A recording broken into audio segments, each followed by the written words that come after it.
Hello guys. हाल ही में मैंने 2016 की American supernatural horror movie lights out देखी, जो एक बेहतरीन मूवी है। IMDb पर लाइट्स आउट की rating 6.3 out of 10, rotten tomatoes पर 76% फ्रेश और 58% मेटाक्रिटिक स्कोर के साथ 87% गूगल यूज़र ने इस फिल्म को लाइक किया है। मूवी के शुरुआत में हम देखते हैं एक मैनीक्विन वेयर हाउस में ईस्टर नाम की लेडी को एक शैडोइक फिगर नज़र आती है। जब जब वो लाइट ऑन करती थी उसे वो शैडोइक फिगर नज़र आती थी। जब वो लाइट ऑफ करती थी वो भी अंधेरे में विलुप्त हो जाती थी।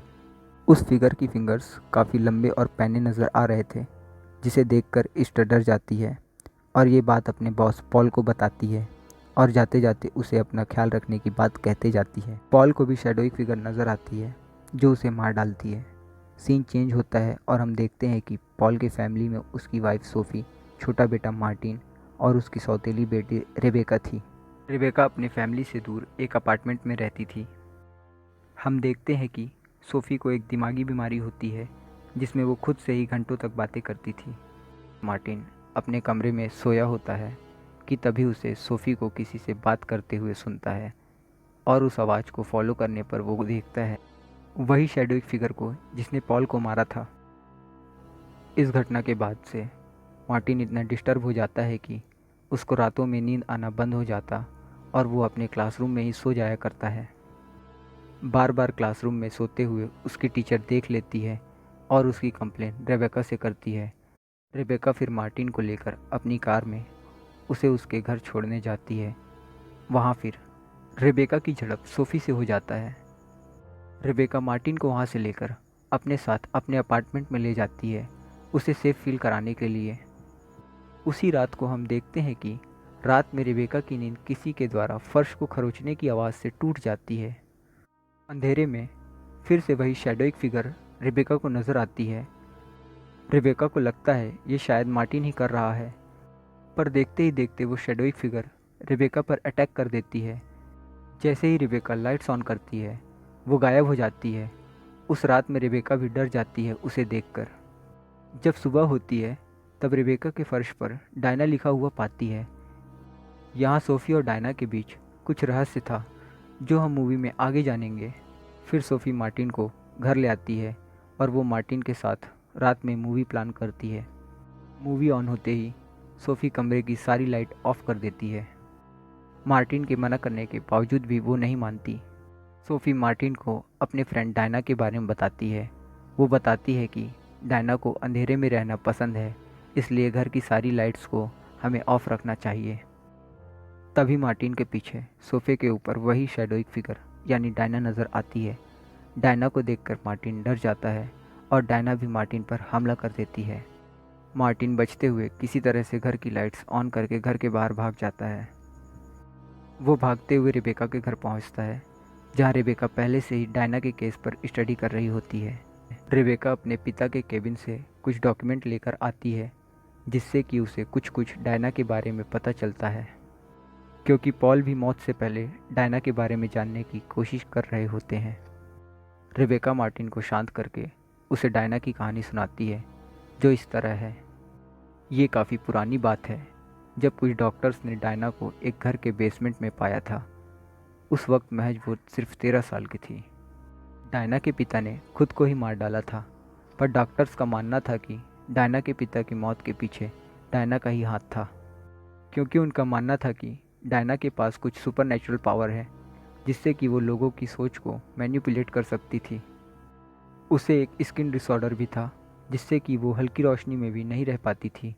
वो हमेशा गुप्त अंधेरे में ही रहा करती थी। डायना को डॉक्टर्स द्वारा मलबेरी हिल साइकाइट्रिक हॉस्पिटल में ले जाया जाता है, जहां वो पहली बार सोफ़ी से मिली। डायना सोफ़ी के कांटेक्ट में आते ही उसने सोफ़ी के दिमाग के साथ छेड़छाड़ करना शुरू कर दी, जिससे कि सोफ़ी को ये लगने लगा कि डायना सोफ़ी की फ्रेंड है। डॉक्टर्स द्वारा मिलकर एक बार डायना पर एक्सपेरिमेंट किया जाता है, जिससे कि डायना की मौत उस हाईलाइट में हो रहे एक्सपेरिमेंट की वजह से हो जाती है। डायना का शरीर तो उस हाईलाइट एक्सपेरिमेंट में नष्ट हो जाता है, पर वो सोफ़ी के दिमाग में अब भी ज़िंदा थी और असल ज़िंदगी में भी लौट आती है। उसने पूरी तरह से सोफ़ी को अपने काबू में कर लिया और वो हर उस शख्स को मार देना चाहती थी जो सोफ़ी की मदद करना चाहता था, क्योंकि उसे इस दुनिया में रहने के लिए सोफ़ी की ज़रूरत थी। इस वजह से डायना ने पहले पॉल को मारा, फिर अब वो मार्टिन के पीछे पड़ी थी। जैसे ही रेबेका ने ये सारी बातें मार्टिन को बताई, वैसे ही डायना मार्टिन को खींचकर अंधेरे में ले जाती है, पर तभी रेबेका बड़ी मुश्किल से उसे बचा पाती है। रेबेका फिर अपने बॉयफ्रेंड के साथ सोफ़ी के घर सोफ़ी को डायना का रहस्य बताने निकल पड़ती है। डायना के बारे में रेबेका सोफ़ी से बोलती है कि डायना कब का मर चुकी है और वो आपके दिमाग के साथ खेल रही है। लेकिन सोफ़ी रेबेका पर बिलीव नहीं करती है और उसका मानना था कि डायना अब भी जिंदा है। इसके बाद रेबेका का बीएफ ब्रेट और मार्टिन सोफ़ी के घर में ही रात को ठहरने का प्लान करते हैं, ताकि वो सोफ़ी को डायना से बचा सकें। सोने से पहले सोफ़ी रेबेका को एक नोट देती है जिसमें लिखा होता है आई नीड हेल्प।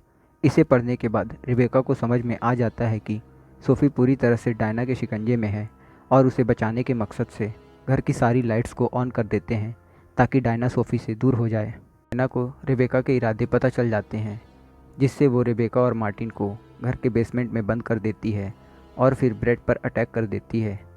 किसी तरह से ब्रेट डायना से बचकर घर के बाहर आकर अपने कार की हेडलाइट ऑन कर देता है, जिससे वो बच जाता है। ब्रेट फिर तुरंत पुलिस की हेल्प लेने के लिए भागता है। दूसरी ओर बेसमेंट में रेबेका एक ब्लू रॉड लाइट की मदद से डायना को देख पाती है, साथ ही साथ उसके द्वारा लिखे गए नोट्स को भी पढ़ पाती है, जिसमें लिखा होता है कि जो कोई भी मुझे सोफ़ी से दूर करने की कोशिश करेगा वो मारा जाएगा। रेबेका को समझ आता है कि डायना ने ही उसके पिता पॉल को मारा है, जबकि इससे पहले उसे लगता था कि पॉल ने उसके परिवार को छोड़कर कहीं चले गए हैं। तभी कुछ देर में ब्रेट 2 पुलिस वालों को लेकर सोफ़ी के घर पहुंचता है। डायना फिर एक एक करके दोनों पुलिस वालों को मार डालती है।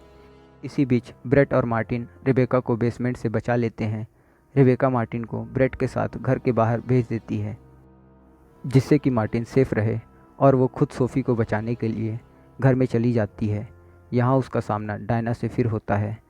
यहाँ डायना रेबेका को काफ़ी चोट पहुँचाती है और उसे ऑलमोस्ट मारने ही वाली होती है कि तभी वहाँ सोफ़ी आ जाती है और डायना को उसके बच्चों से दूर रहने को कहती है, पर वो नहीं मानती। रेबेका सोफ़ी को बता देती है कि पॉल को भी डायना ने ही मारा है। फिर सोफ़ी गन को डायना पर चलाती है, जिससे उसे कुछ नहीं होता। सोफ़ी पर बोलती है तुम्हारा वजूद मुझसे है, मैं खुद को ही मार रही हूँ, कहकर गन से खुद को गोली मार देती है, जिससे कि वहीं पर सोफ़ी के साथ साथ डायना का भी अस्तित्व हमेशा के लिए समाप्त हो जाता है।